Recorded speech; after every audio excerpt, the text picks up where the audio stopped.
Welcome to the 64th A.W. Mellon Lectures in the Fine Arts.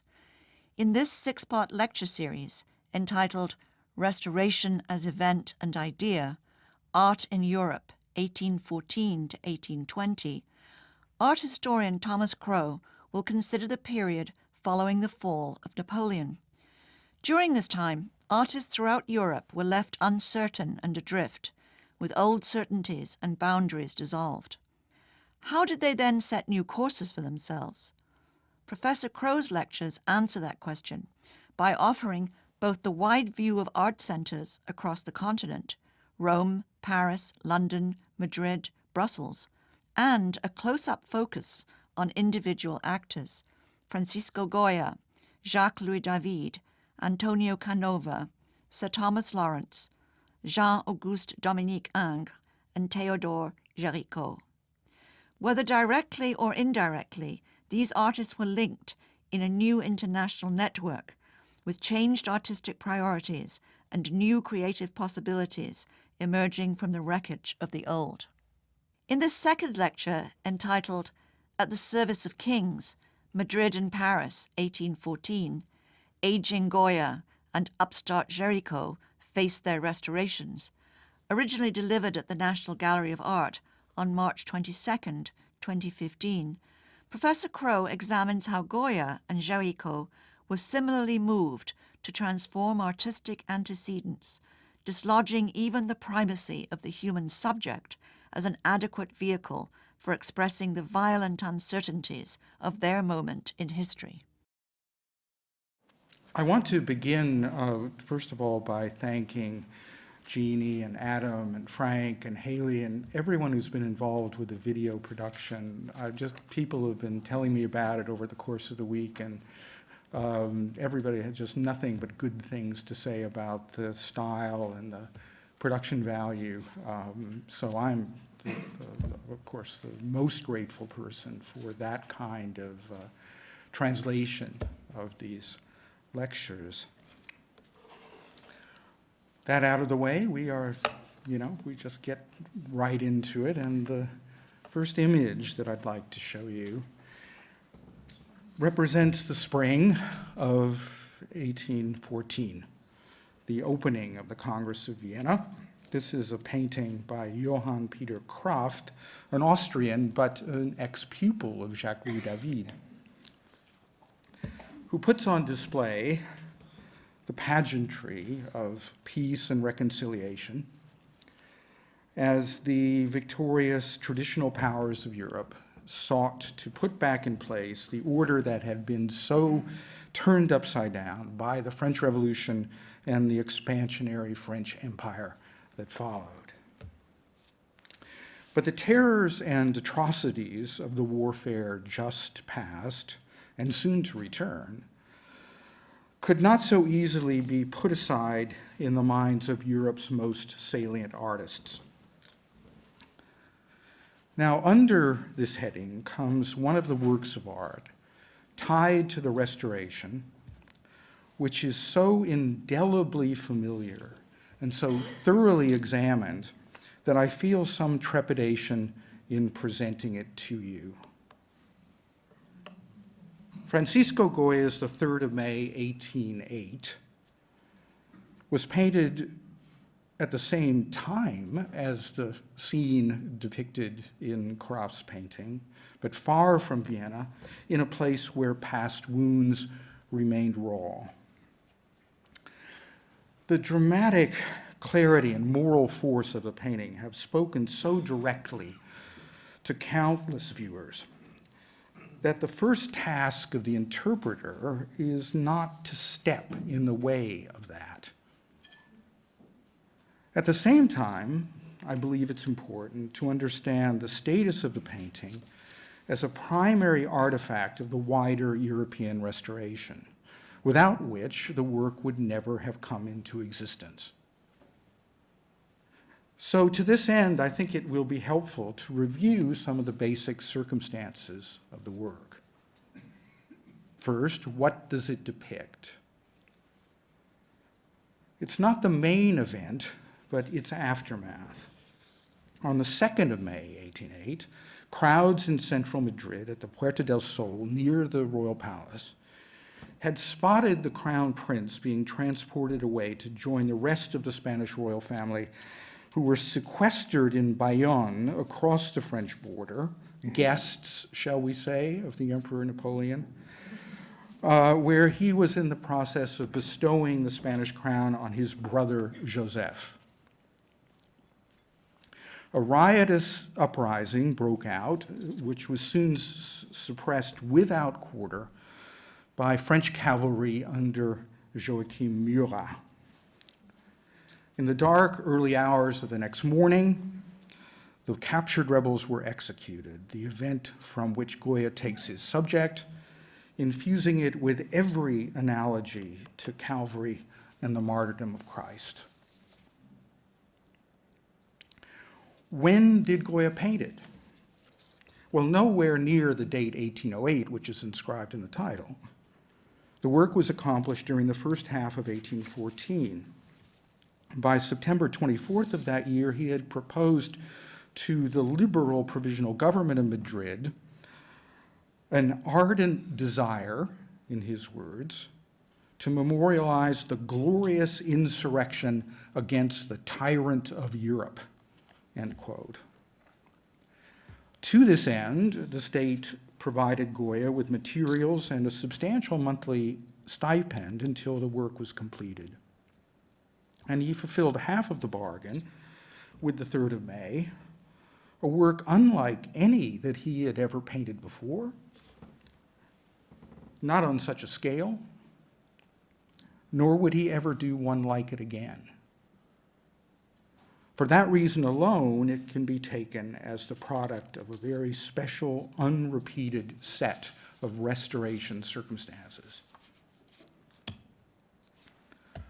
If the 3rd of May so stands out in Goya's very prolific career, what then are its closest correlatives in his other work? In the literature on the artist, it's common to juxtapose the painting with certain sheets in the Prince series, which Goya in these years was keeping almost entirely private and would later be titled The Disasters of War.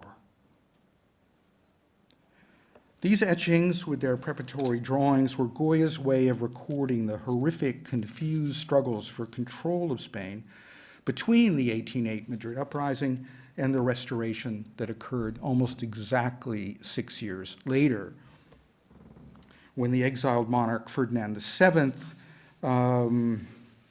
was returned.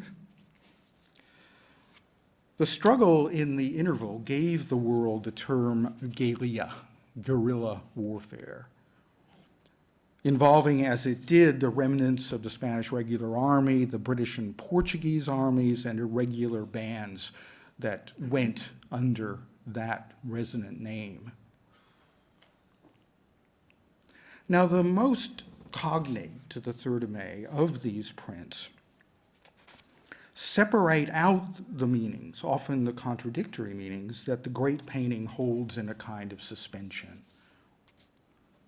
This one cannot look, reduces the mechanical uniformity of the French occupiers to nothing but rifle barrels and bayonets. So by compensation, the Spanish of all types become entirely victims. All traces of resistance removed.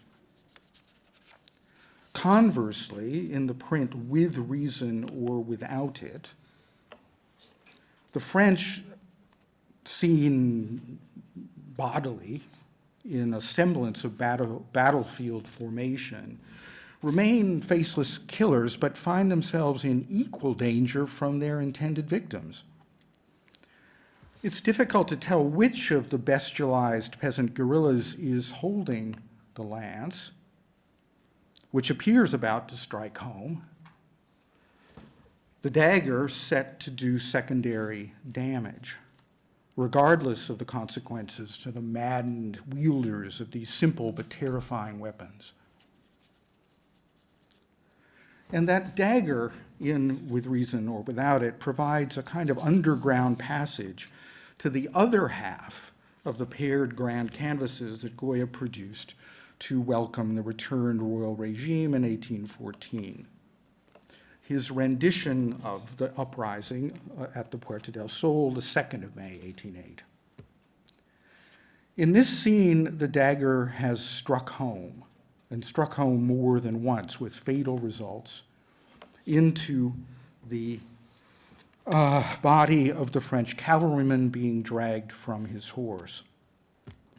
The dead man's companion holds his ineffective dagger aloft, aligned with his forearm. Now, the victim, you'll see, wears these striking red pantaloons, creating the dynamic crimson smear that traces his descent and focuses the whole of the composition, which otherwise teeters on the brink of incoherence. Those pantaloons, along with the turban and the ornate cummerbund, mark the victim, along with several of his barely upright comrades, as Mamelukes, originally Egyptian warriors recruited during Bonaparte's expedition to the Middle East back at the turn of the 19th century. When the French departed, a good number of their Mameluke auxiliaries came with them and formed a permanent corps in Napoleon's Grand Army. Now, as the May 2nd uprising by the Madrid populace had no leader, no evident organization, no heartening outcome, it was the exotic appearance of the Mamelukes with their tie to Islam that gave Goya the center he otherwise lacked. We can see him searching in this oil sketch for that emphatically descending red arc, which provided his direct analog to the forked white smock of his central victim among the martyrs of May 3rd.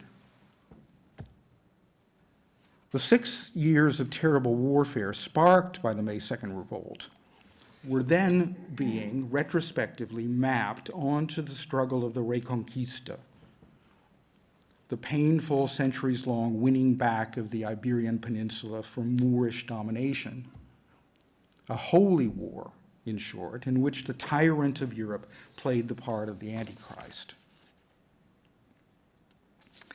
And if one enters more deeply into the circumstances of 1814, the significance of these Mamelukes becomes even more resonant.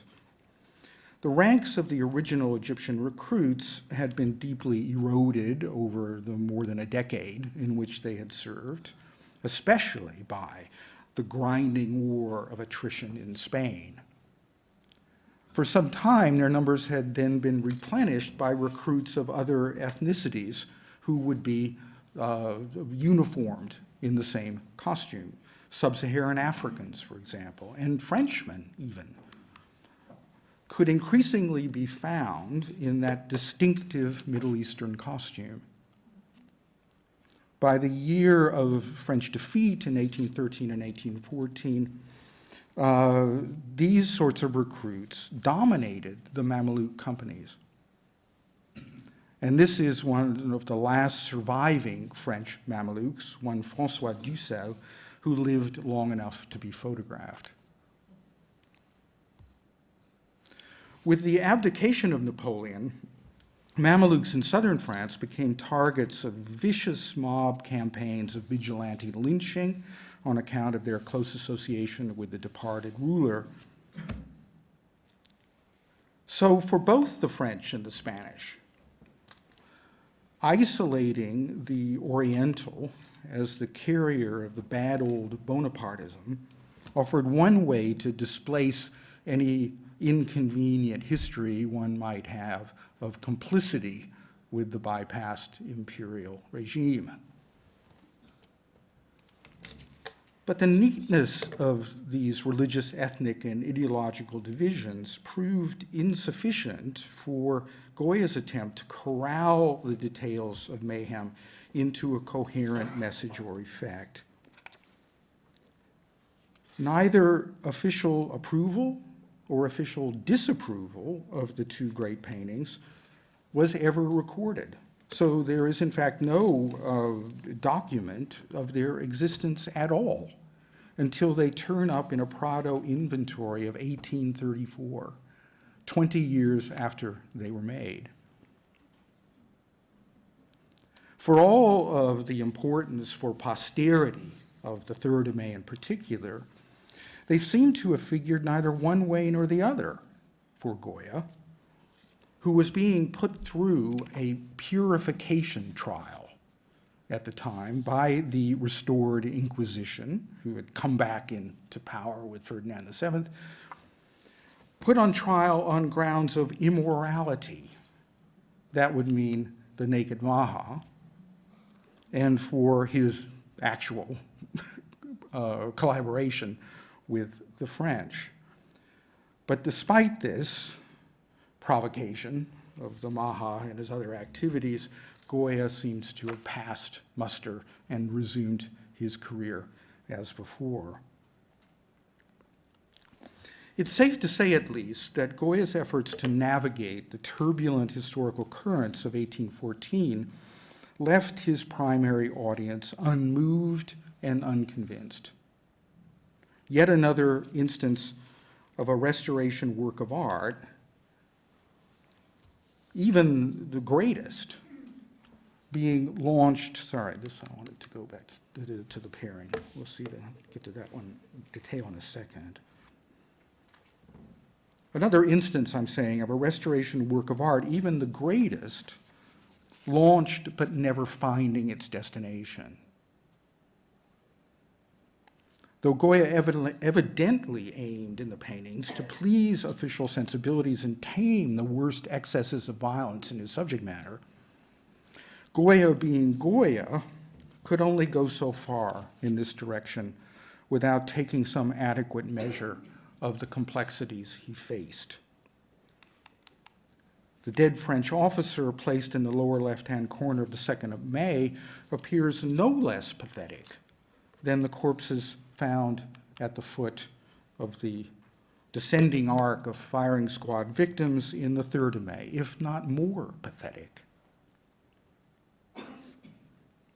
Both manifest Goya's astonishing ability to render blood in painted pigment in such a way that actual dried gore appears to be adhering to the canvas, an uncanny, wrenching effect of transubstantiation. Alongside this crossing of the membrane between representation and actual substance, the failure of the May 2nd painting to locate an adequate human center renders a crossing of the divide between species. The urchin in the pale green jacket at the lower right does the Madrileño cause no credit by furtively inserting his narrow blade into the shoulder of the horse carrying the unfortunate Mameluke. As the thrust has yet drawn little blood, it marks the instantaneous moment the painting depicts. The incipient faltering of the horse, in turn, provides what is perhaps the most pathetic moment in the painting. What viewer would identify with such an act or such a person? And the beings whose gazes and expressions connect most sympathetically to those of the viewer belong to the 3 horses above. The resignation, regret, and reproach conveyed in those stoical gazes, lovingly rendered by the artist, manifests some dimension of his thought for which no human vehicle could be found to serve.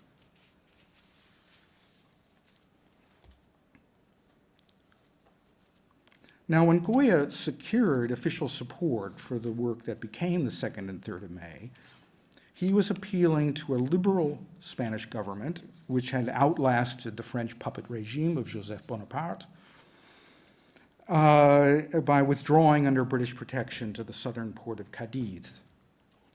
This rump state had promulgated the Constitution of 1812, imposing new electoral rights, freedom of the press, land reform, abolition of the Inquisition, among other checks on the monarchy, the church, and the old aristocracy. Ferdinand VII, whose restoration had been secured by the British victory against French forces in the struggle for the Iberian Peninsula, obtained his release from French captivity by agreeing to abide by the restraints on absolutism contained in the 1812 document. Well, do you think he did? 1 month after Goya had made his request for a subvention for his work, Ferdinand had already abrogated the Constitution. Taking a roundabout itinerary back to Madrid, his reactionary supporters were able to turn out larger and larger crowds at each stop, culminating in an entry into the capital at the beginning of May 1814, attended by a frenzied popular mob whipped up to acclaim his rule. Doubtlessly akin in many respects to the one that Goya was attempting to paint in his 2nd of May canvas. Nor could Goya escape the obligation, as you see, to paint the new miscreant king, but yet again employing a quizzically expressive horse as background relief. Now, if one's looking for an example of truly servile use of art in the marking of the restored monarchy after Napoleon's first fall from power, April 2nd, 1814, one need go no further than this canvas by one Louis-Philippe Crépin, entitled Allegory of the Return of the Bourbon on April 24th, 1814, Louis XVIII raising France from its ruins. The setting is the port of Calais, as you can see in the opera stage-like backdrop. But that fact interferes not at all with the sumptuous grandeur of the setting. The artist dresses the new king just off the boat, but already in his coronation robe and crown.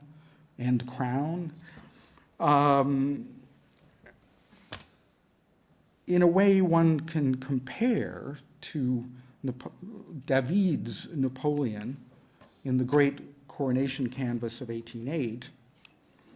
Louis XVIII has risen from his throne and turns his attention to a kneeling female figure. Where that figure in the David had been the new Empress Josephine, here it is the bare-breasted, dazed and confused personification of France, her rich gown embroidered in gold fleur-de-lis. The entire awful cast of Bourbon family members looks on. The younger brother and future Charles X, with his sons, form a rank across the center. The Duchesse d'Angoulême, who is both the niece and daughter-in-law to the restored king, poses prettily at the left. Proceeding from Calais, Louis XVIII entered Paris on the 3rd of May, nearly coinciding exactly with the entry of Ferdinand VII into Madrid. And just like the Spanish monarch, he abrogated the restraining constitution to which he had agreed to adhere as a condition of his restoration, abolishing the entire bicameral legislature in the bargain. In both countries, absolutism was back, though the French case lacked most of the gratuitous cruelty and caustic mockery of liberal beliefs exhibited by the odious Ferdinand, whose vindictively arbitrary rule Goya was forced to negotiate. Now, at that juncture, Goya was 68 years old and had witnessed virtually every enormity one life could encompass. Looking past in France, looking past an opportunistic travesty like the canvas of Crépin, the artist who commands attention in the aftermath of the king's return is the 21-year-old Théodore Géricault, brimming with confidence but untried, whose revealing early self-portrait you see here. Almost as soon as Napoleon's first 1814 abdication had been made public, Géricault enlisted in the 2nd Company of the 2nd Squadron of the National Horse Guard of Paris, which is to say, the Royal Musketeers. a corps replete with ultra-royalist recruits. Now, it's been difficult for many observers to reconcile the evidently democratic sympathies present in Géricault's art with this active embrace of the Bourbon Restoration as a cause, when many Parisians remained at least ambivalent, if not antagonistic to it. But no less a Napoleonic exemplar than Louis-Alexandre Berthier, that is, the emperor's long-serving chief of staff, took up a command in the new Royal Guard, while the majority of the imperial marshals declared their loyalty to the restored monarch. The ambiguities of 1814 lay in its blurring of lines between the old warring factions, not just conservative royalists, but liberals and Republicans, all of whom welcomed Louis XVIII as a man of peace. Napoleon's desperate levies of new men and supplies had maneuvered, as he maneuvered to survive in 1813, had broken the unspoken compact with too many French subjects who had until 1812 been his loyal, if long-suffering adherents. So even those who rejected on principle the monarchy and the Bourbon family saw the return of the king as at least the promise of peace.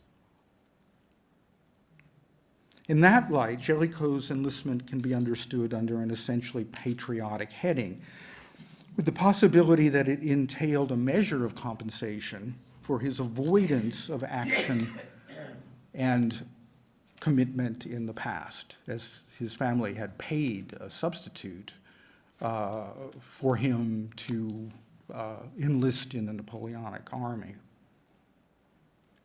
as well as providing a welcome kind of camaraderie missing from a solitary artistic life. He was thus effectively, Géricault, in uniform himself as he prepared his entry for the first Restoration Salon of 1814, the wounded cuirassier leaving the action. This heavy cavalryman, dismounted and nursing a wound that leaves him far from the fray, patently appropriate as an allegory of the reverses suffered by the Grand Army on its retreat from Moscow. Now, because the previous Salon exhibition of 1812 had been declared null and void by the returned regime, as if it had never took place at all, Géricault was free to rehang his entry from that Salon, the last of the Napoleonic exhibitions, a charging chasseur de la garde, or light cavalryman of the Imperial Guard, thereby creating a patently allegorical diptych of advance and retreat, the highs of victory and the lows of defeat. The symmetries between the two paintings are no doubt there by design and striking. They're almost exactly the same height.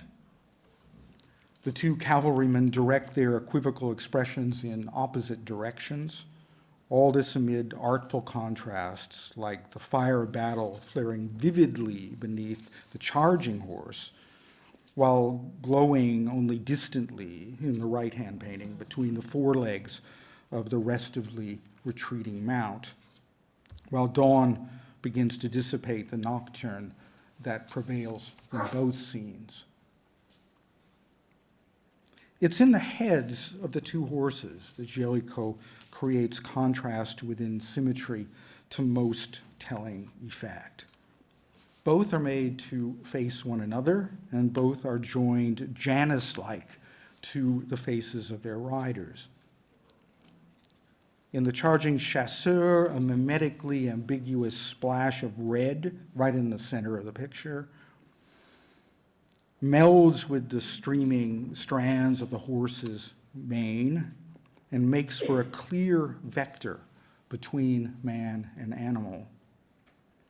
The equivocation of the man's expression as he looks back from where his horse is carrying him is answered by the excitement in the horse, its ornately decorated bridle bestowing on the animal a kind of military rank of its own.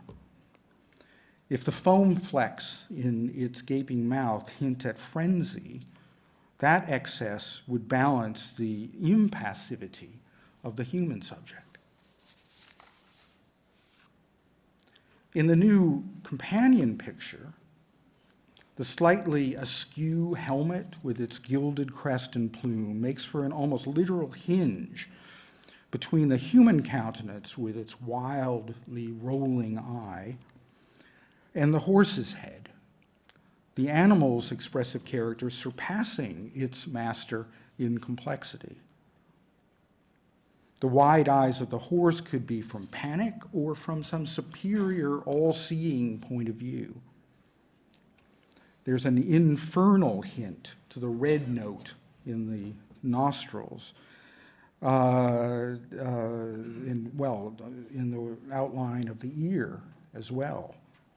The bridle and loose-hanging reins are plain and somber.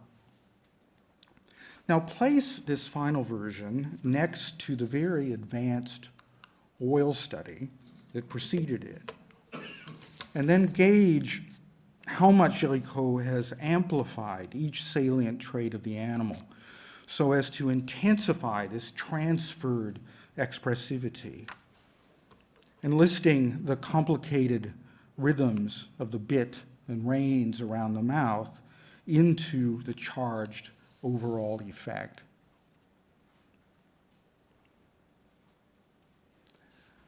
The unknowing parallel with Goya, painting at the identical moment in Madrid, is the migration of affect from the human vessel to the animal as double or surrogate. As the charge of meaning and feeling becomes too great for human subjects convincingly to convey, that charge distributes itself over any other likely vehicles in the vicinity. Now, Géricault, as is often observed, was a passionate horseman, as much as a tireless student of the horse in his drawing and painting. Just go upstairs to the gallery and look at his small canvas of mounted cavalrymen of the Imperial Guard for a very good object lesson in that core of his engagement with the world. But in these two paintings, he's left much of that knowledge aside, as the horses' bodies are to a great extent obscured.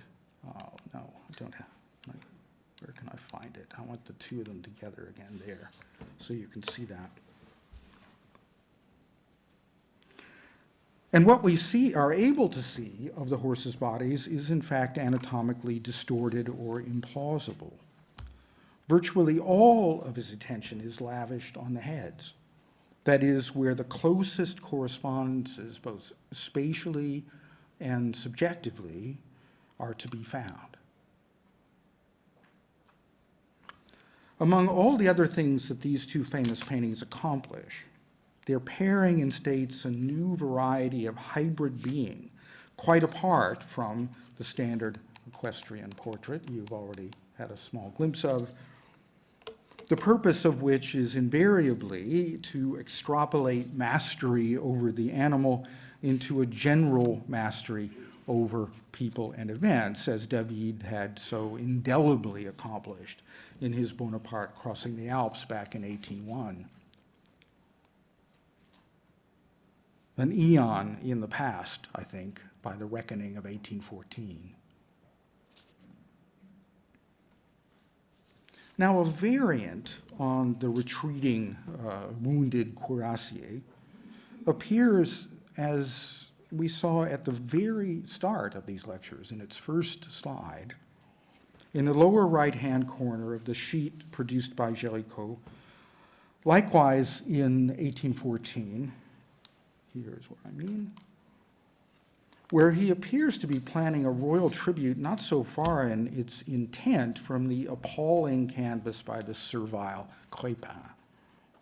its title being King Louis XVIII Reviews the Troops at the Champ de Mars, that being the vast parade ground that now lies behind the Eiffel Tower.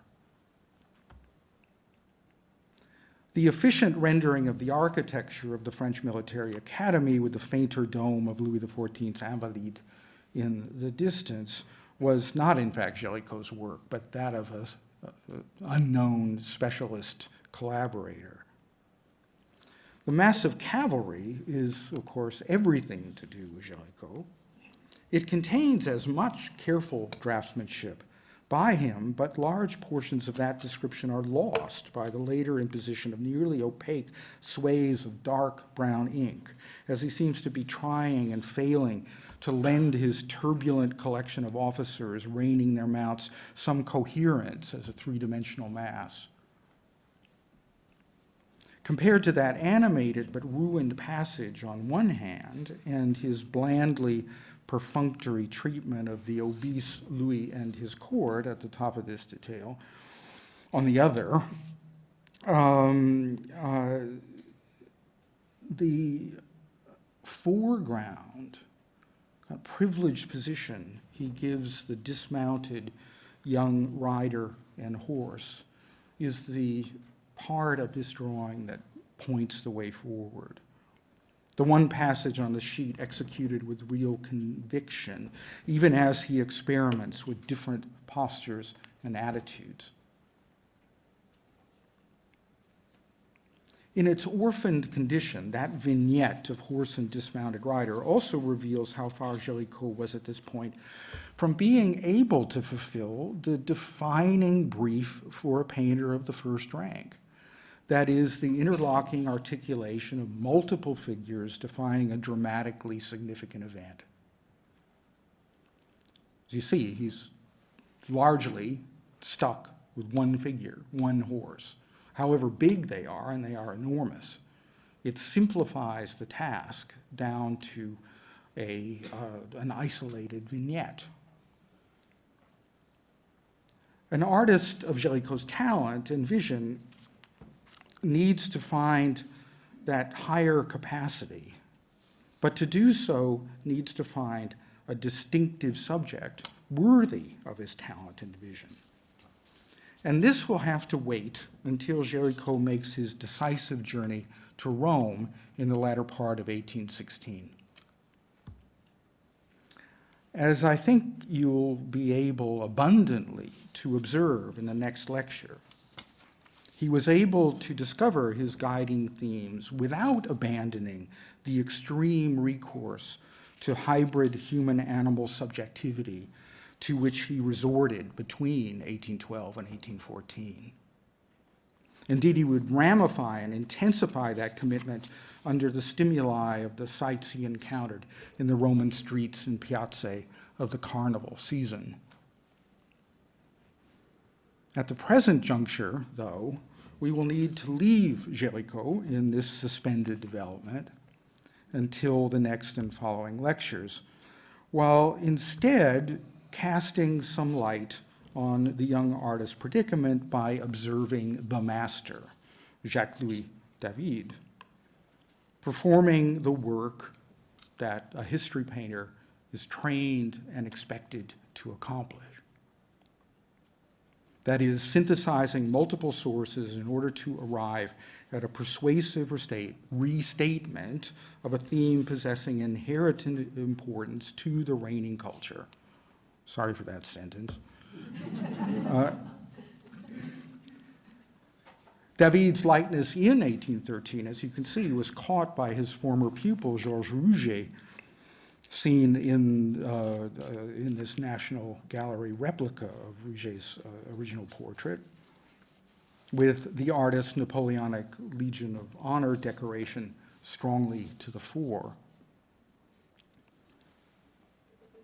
Now, in these lectures as a whole, there is quite a strong emphasis on drawing. And it's useful at this juncture, I think, to look a little harder at the normal ways that drawings were made and used in this era. David's accumulated albums of drawings come dramatically into play as he formulates what would be his last project before Napoleon's abdication in 1814 and the existing world for both of them collapses.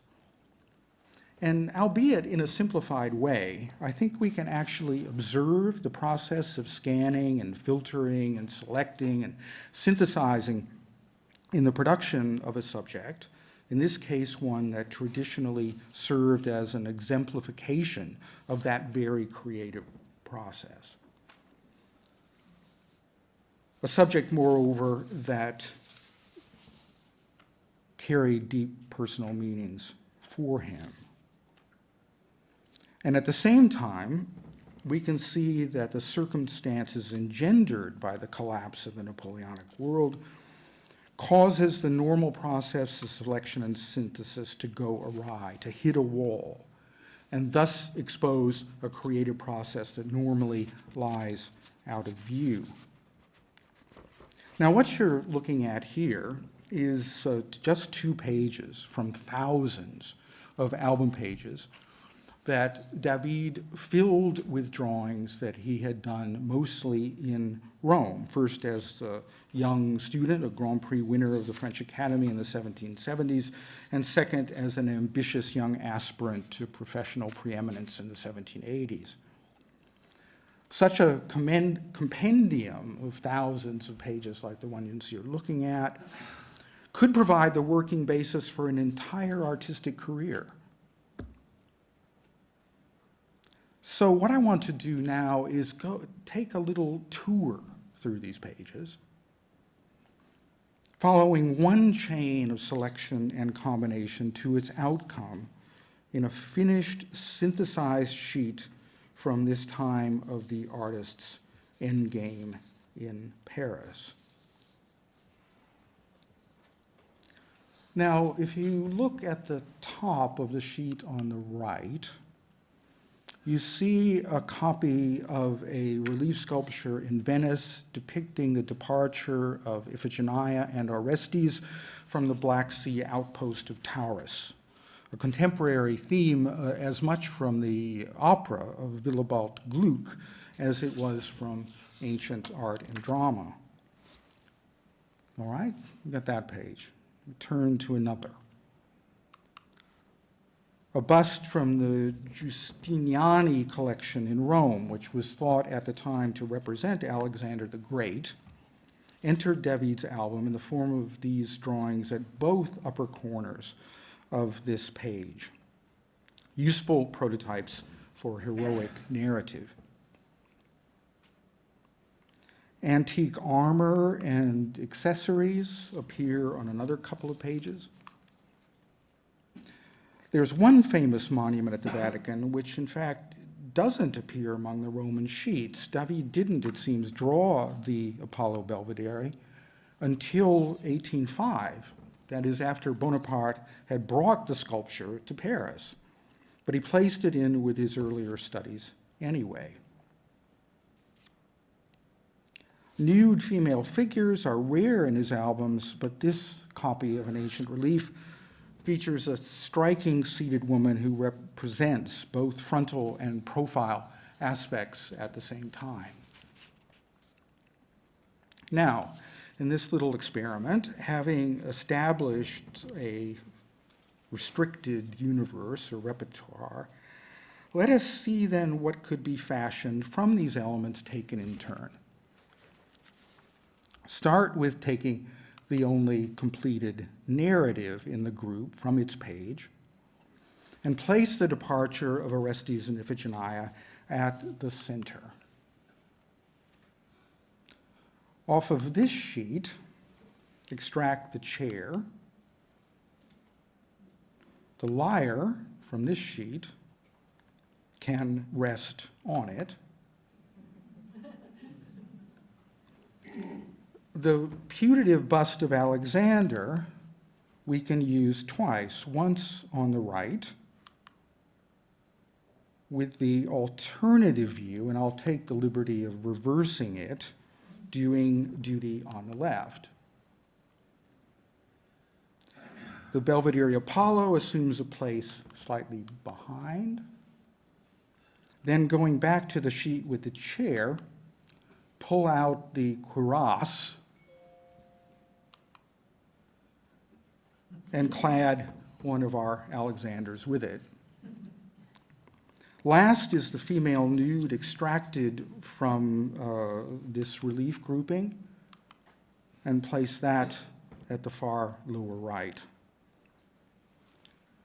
Stitched together and filled in with a plausible setting and two further actors, these scattered elements are made to cohere into David's presentation drawing of 1813. His last project of the Napoleonic era, Alexander, Apelles, and Campaspe.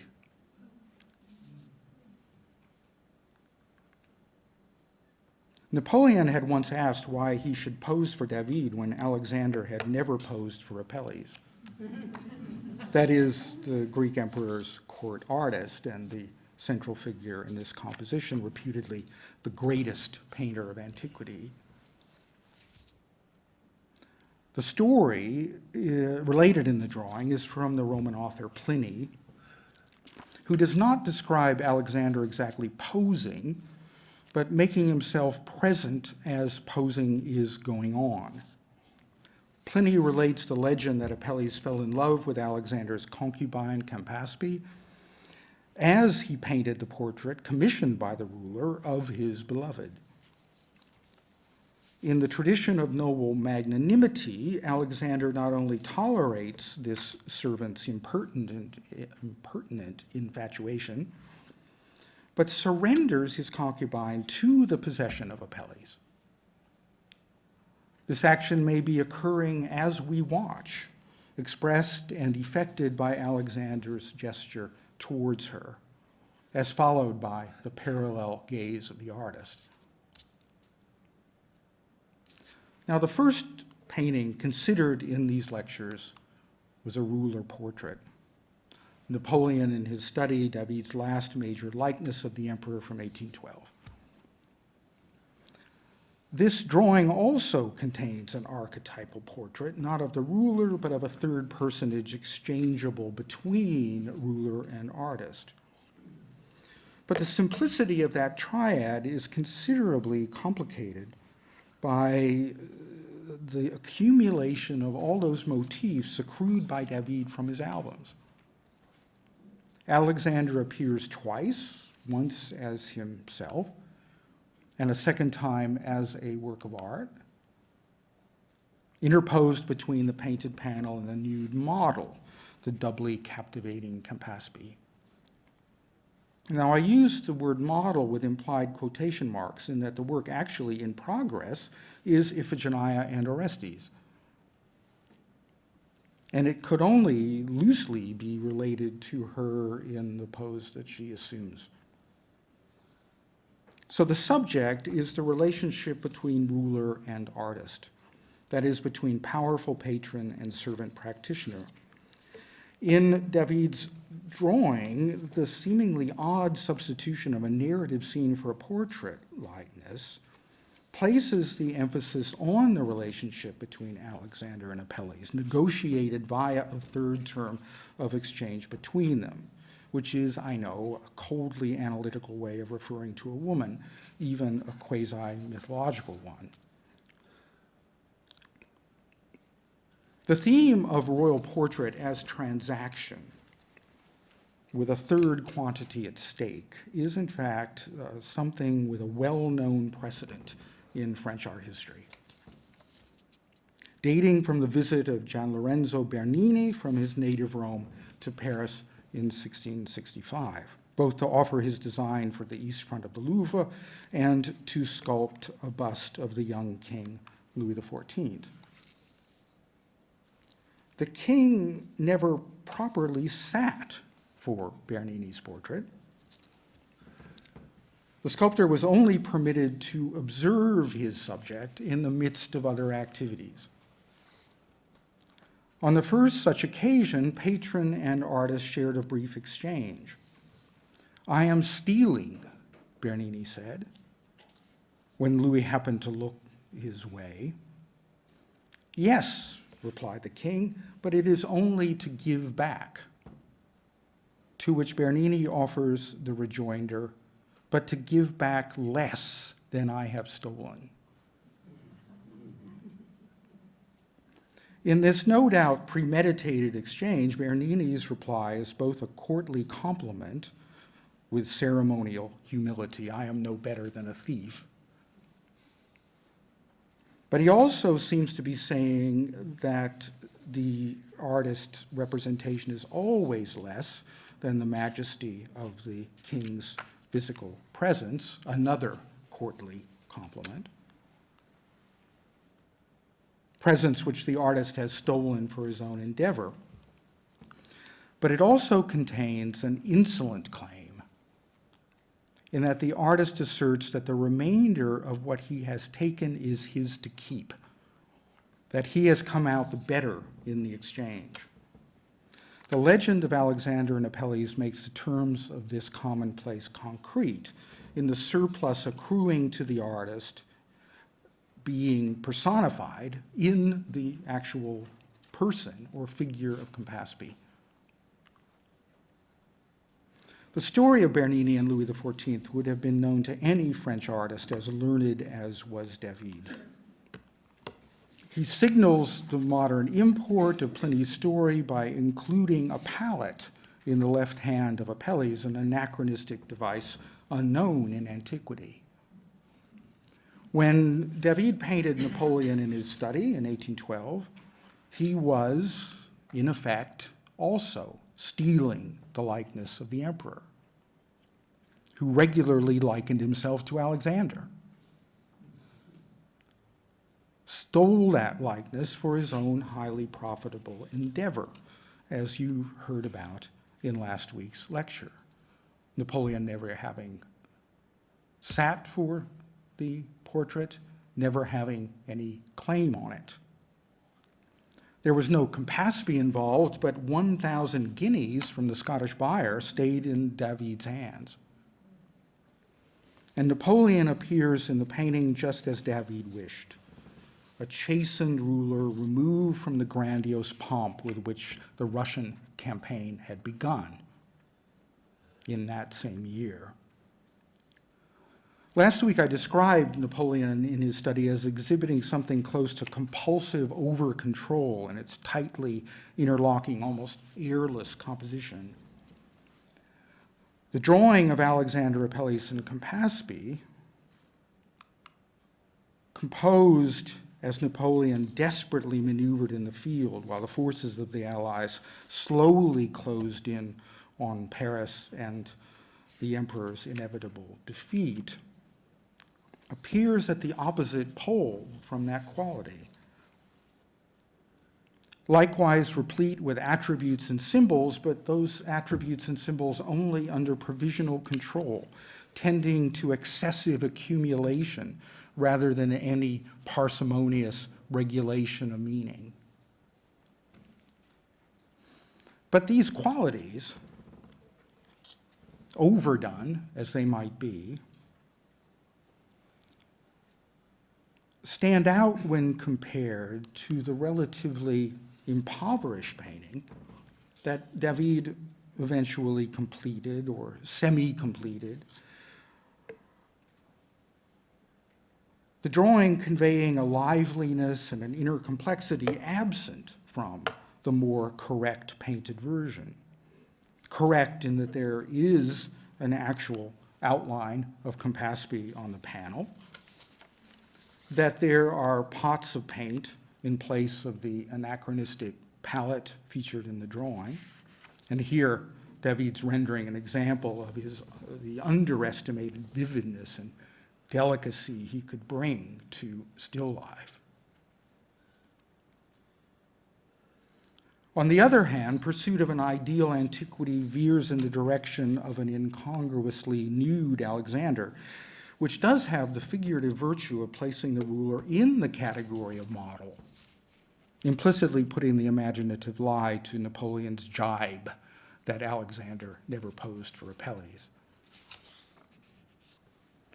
A comparison of the two Apelles figures, David's obvious surrogates, suggests a reason for his inability to complete the painted version. He could marshal the drawings from his youthful self to animate the lively, belaureled Apelles of the drawing and his richly ornate environment. But that resource appears to have fallen short of any possible painted realization. The slumped, downcast attitude of the second Apelles bears witness to some sense of exhaustion. And David will make it his business in 1815, as we shall see, to restock his kit of motifs for the remarkably altered and energized last decade of his life and career. That last decade began with a hasty flight over the border into Switzerland right after Napoleon's final defeat at Waterloo. Géricault, for his part, will in Rome stock his repertoire of drawings with both revered antiquities and competition from the raw, unsanctioned, animal energy of the urban streets. In tracking such cognate works over the course of events leading to and flowing from Napoleon's fall from power, my hope is to do more than convey this already fascinating story of artisan art made under such volatile circumstances. As I have been proposing for those coming to these talks for the first time, such topics convey more general patterns, whereby art is perpetually unmade and then remade from the fragments and shards of its previous unmaking.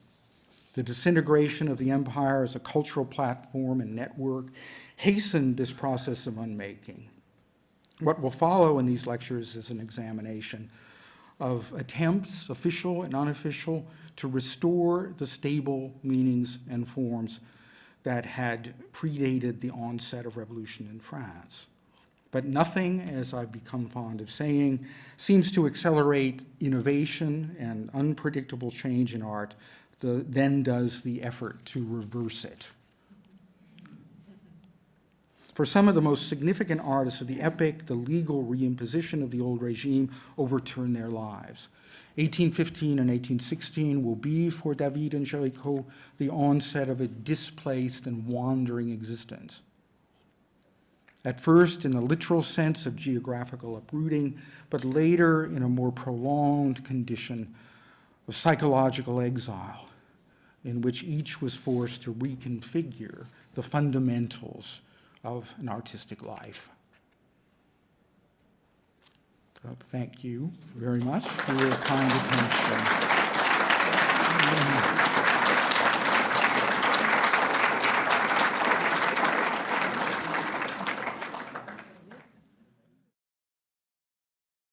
This has been a National Gallery of Art podcast.